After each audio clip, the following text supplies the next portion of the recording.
Hey everyone, Pugs here with 2 new reviews for y'all. Today, I'm covering Pressure and the Smoking Peanut. And these are yet 2 more great examples of pretty average Season 2 episodes. But obviously, average doesn't mean bad, not at all. These episodes also had the bonus of being both extremely nostalgic for me, so that's always fun. And as always, just gotta extend a quick thank you to everyone who's been watching, liking, commenting. Y'all know the drill by now. I say this every time. And yeah, with all of that said, let's just get right into these reviews. I mentioned this in the last video, but it's super interesting that Pressure is the episode immediately after Squirrel Jokes. They might as well just be sister episodes because of how similar they are in theme.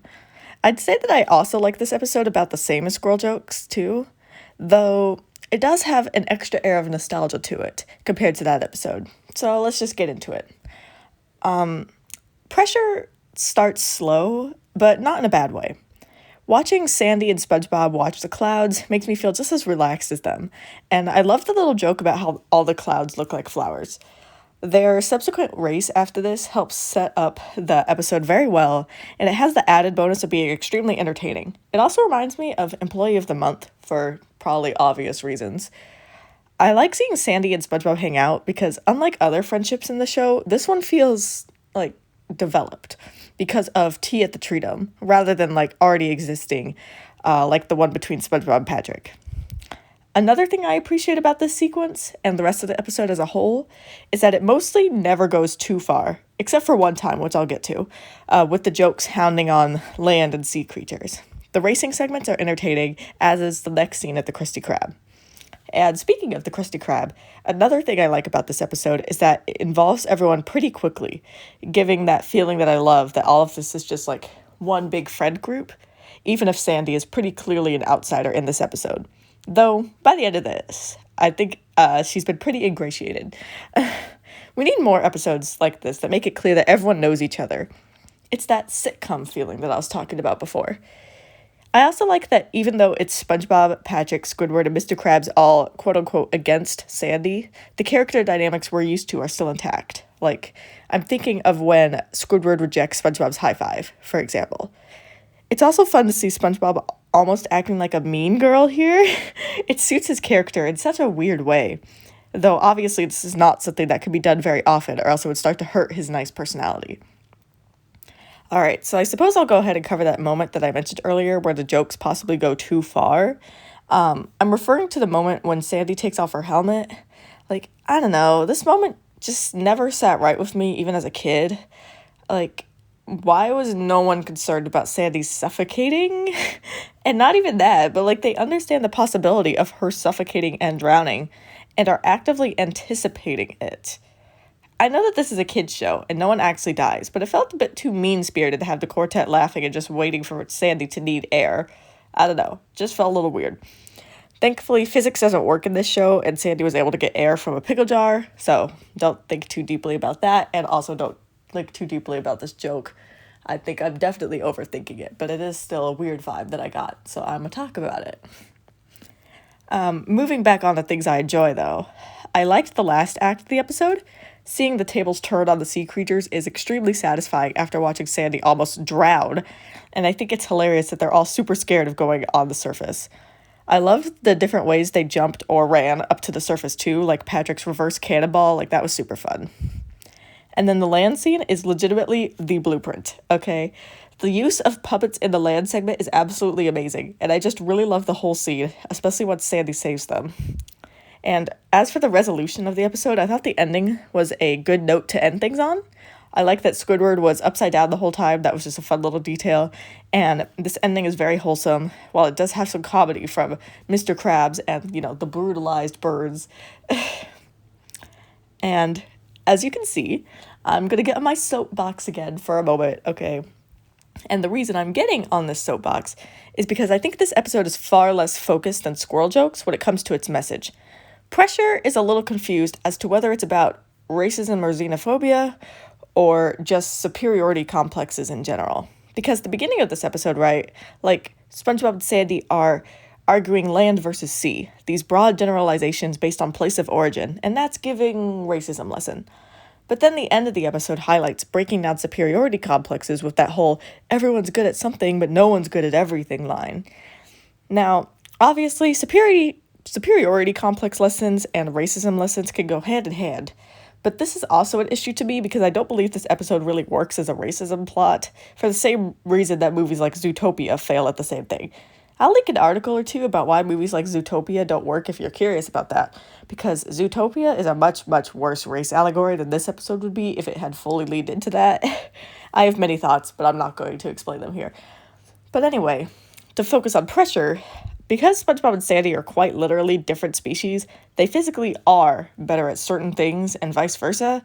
So I think that's why the episode switched gears towards superiority complexes in general. And that's also why Squirrel Jokes actually works, or at least works far better as a racism or xenophobia allegory, by the way. But yeah, so that's all I have to say on that. So back to actually properly reviewing the episode. Pressure is a really good episode that I enjoy just as much, if not more, than Squirrel Jokes because of its additional jokes and inclusion of more characters. It does lose some points with me because of its bungled moral and that one section of the episode that's just a bit too mean-spirited, but I love everything else about this episode, which is why it's earned its spot in my great tier, coming in with a score of 8.7 out of 10. The Smoking Peanut is an excellent episode with the perfect amount of dramatics, and y'all know I love dramatics. This episode was also, fun fact, the originator of one of my favorite reaction images, a reaction image I'm sure y'all are very familiar with. Does "what's an opinion on XYZ that'll get you like this" ring a bell? Anyway, The Smoking Peanut is a very well-crafted episode, never dull from beginning to end. And I also think the title of this episode is brilliant. So let's talk about these 11 minutes. This episode is great because it almost has a whole mystery component to it, and I love mysteries a lot. And you can almost piece together the story from the beginning scenes of the episode. We're told that it's free day at the zoo. Life of crime, anyone? First off. Anyway, and we see Mr. Krabs going around and taking advantage of it a bit too much. And this is excellent foreshadowing. But moving on from that, we see SpongeBob and Patrick chilling at the zoo, and the plot kicks right into gear once SpongeBob throws the peanut and Clamu wakes up and starts crying. SpongeBob is great in this episode, trying hard to tamper down his guilt and what he perceives as his secret. I like that even though we're led to believe that SpongeBob caused the incident, there's still just enough doubt here to think that maybe it wasn't SpongeBob's fault at all. I mean, come on, a peanut making a giant cram cry inconsolably? Please. I really enjoy Patrick's investigating, even if his efforts are hurt by his own stupidity, and I like the tension in the scene between him and SpongeBob, complete with the visual of him licking the sponge cake, relieving the tension immediately. And then when the police actually show up, it makes me wonder why they thought Patrick was the criminal in the first place. Like, what investigation actually went down? I'm curious. The visuals of the interrogation are great as well, with SpongeBob sinking lower and lower into the floor, complete with some great voice acting by Tom Kenny. I also like how this episode makes the world of SpongeBob SquarePants feel more cohesive and complete. It does this by, first off, having so much of the episode take place at this previously unseen location, the Bikini Bottom Zoo. Additionally, this episode uses my favorite device of having so many of the ensemble cast present in this episode. I mean, it's the Big Five plus Gary, but all five of them are here nonetheless. Sandy and Squidward particularly play some really great support roles here. Sandy's segment especially is pretty funny, seeing SpongeBob struggle with his truth and guilt and Sandy's questioning, especially with that little "or does he" joke at the end, a little bonus for some, I imagine. As for the last act of the episode, this part is just as great as the rest. I love how this episode adds on to that little trend of SpongeBob just monologuing about something. Like, that will never get old. And then Patrick's little coming to Jesus moment in the background is a great addition to that. I love how the townspeople, just like in Bubble Buddy, are like, screw that, after SpongeBob's little speech.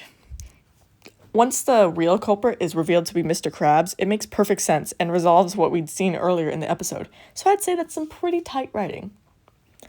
The Smoking Peanut is just a very well-written episode. It's also funny, though not incredibly so. And I suppose that this episode has its slowish moments, but it never comes close to being boring or dull, so there's no issues there. Bringing it all together, that's why this episode fits right into my great tier, coming in with a score of 8.5 out of 10. As always, just want to end with some closing thoughts of mine.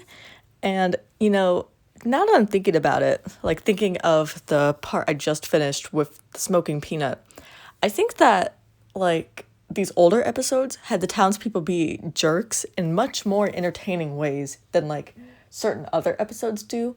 Like, I mean, I know I keep saying this, but, like, season 6, and really especially season 7's been on this, but, like, they've been having the townspeople be jerks, and it's been horrible. And not even jerks, I'm gonna just full out say it. They've been assholes, okay? And it has not been entertaining at all. But like an episode like this or Bubble Buddy, it's been a lot more entertaining. Now, I mean, there are certain episodes of the first 3 seasons that had the townspeople be jerks where it wasn't even entertaining, like The Sponge Who Could Fly. But I feel like there was just something about how they did it here. Probably because them being jerks was not something focused on as deeply. I don't know. And it was also just a lot funnier. But who knows? That's just something I was thinking about while I was recording that I didn't want to inject into the review. But yeah, I guess that's the only real closing thought I have. I just really like these 2 episodes. They're very fun. They're very good. And yeah, so I'll go ahead and end the review here. And I will see you guys next time.